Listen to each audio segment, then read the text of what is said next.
एक छोटे से गांव में रामपुर विलेज में सावित्री देवी अपने बेटे रोहन और नई बहू पूजा के साथ रहती थी।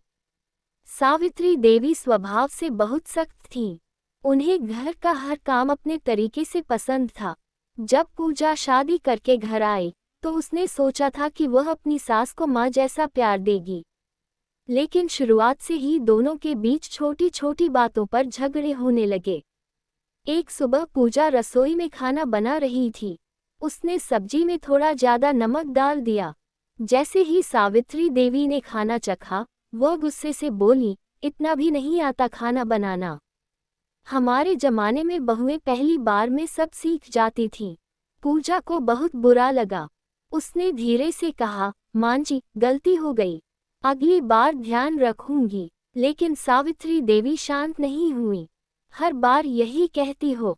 रोहन रोज दोनों की लड़ाई देखकर परेशान रहने लगा। घर का माहौल धीरे धीरे खराब होता जा रहा था।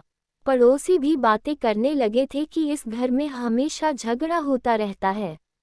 एक दिन पूजा की माँ बीमार हो गई। पूजा उनसे मिलने जाना चाहती थी, लेकिन सावित्री देवी बोली, घर का काम छोड़कर कहीं नहीं जाना है। पूजा की आंखों में आंसू आ गए। उसने पहली बार ऊंची आवाज में कहा, मैं भी इंसान हूँ मां जी, मेरी भी भावनाएं हैं। इतना सुनते ही दोनों के बीच बड़ा झगड़ा हो गया। पूजा रोते हुए अपने कमरे में चली गई।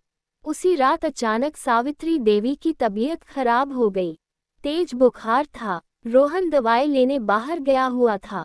पूजा ने बिना देर किए पूरी रात उनकी सेवा की। माथे पर ठंडी पट्टी रखी, दवा दी और उनके पास बैठी रही। सुबह जब सावित्री देवी की आंख खुली तो उन्होंने देखा कि पूजा रात भर जागती रही थी। पहली बार उनके दिल में बहू के लिए प्यार जागा। धीरे से उन्होंने पूजा का हाथ पकड़ा और बोली, मुझे माफ कर दो बहू, मैंने तुम्हें कभी बेटी समझा ही नहीं। पूजा की आंखों से आंसू निकल पड़े। मां जी, मुझे सिर्फ आपका प्यार चाहिए था। उस दिन के बाद घर का माहौल बदल गया। अब दोनों मिलकर काम करती, हंसती और एक दूसरे का सम्मान करती।